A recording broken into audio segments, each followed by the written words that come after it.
ठीक है। वो अपने पास से पैसे लगाकर खूब जितना सामग्री सब लाए लाखों की, और सब संतों को निमंत्रण कर दिया। संत जन निमंत्रित हो गए, भंडारा बन रहा है। तब वहां के महंत है, और उनका देखो भंडारा भी बन रहा है, संतों को निमंत्रण। अब आप अर्थ की व्यवस्था कीजिए, क्योंकि इतनी बड़ी हमारी सामर्थ्य नहीं थी जितना हमने किसी तरह हमने व्यवस्था की। अब मुझे अर्थ चाहिए, तभी आगे की व्यवस्था बढ़ेगी। संतों को दक्षिणा देंगे और जिनसे अर्थ लिया उनको दे। देखो रसोई बन गई सब।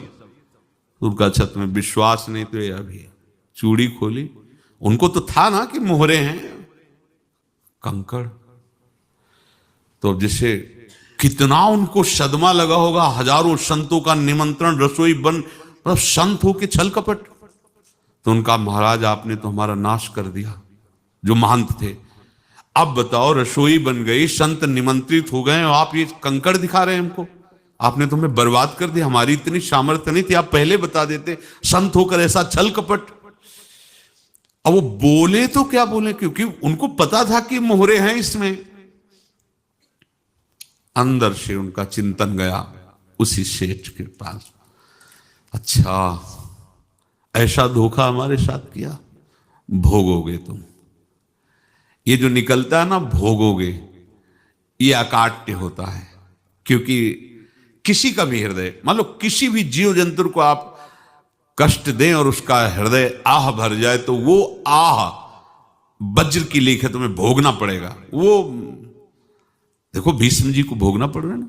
सांप को ऐसे धनुष की नोक से उठाया और बंबूल के कांटों के ऊपर फेंक दिया, कई दिन तक छेदा हुआ, वो आह भर करके मरा। तो आपको 6 महीने बाणों की सैया पर आह किसी की ना लेना जिंदगी में।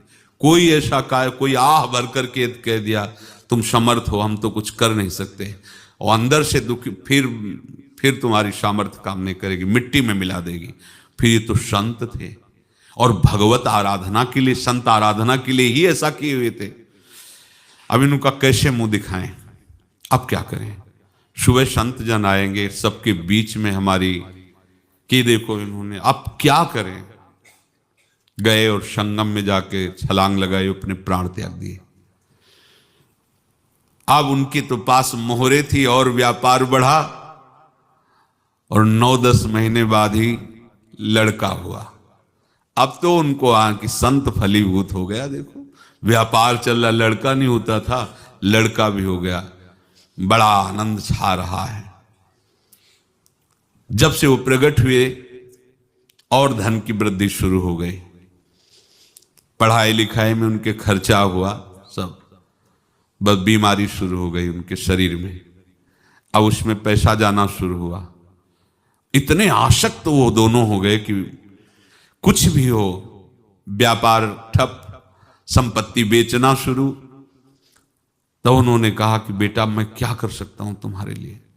बोले हमारी अंतिम इच्छा है प्रयाग चलो, और जितने प्रयाग में संत महात्मा सबको एक बार भंडारा करवाओ, हमारी इच्छा अंतिम है। क्योंकि अंतिम यही इच्छा थी। तो बोले अब ज्यादा संपत्ति तो नहीं रह गई। तो बोले घर बेच दो, मेरे लिए ही तो है, बेच दो। मुझे लगता मैं बचूंगा नहीं, पर मेरी अंतिम इच्छा पूर्ण कर दो। घर बेच दिया, जेवर बेच दी। वहां गए, जब संत सेवा की तो बोले मुझे संगम तक ले चलो। संगम तक ले गए और बोले समझे तुम चुराए थे और हमने उसको छीना है, कुछ नहीं रह गया तेरे पास कुछ। अब केवल ममता और आसक्ति में जलकर मर और नरक प्राप्त कर। मैं वही महात्मा हूं जिसकी तूने मोहरे ली थी, शरीर छोड़ दिया। महात्मा को जन्म लेना पड़ा और इनको दुर्गति भोगनी पड़ी। ऋणानुबंध होश में। ऐसा नहीं कि आप जो कर रहे हैं कोई देख नहीं रहा, कोई हिसाब किताब नहीं। जो कर रहे हैं अवश्य में भोक्तव्यम, बहुत सावधान।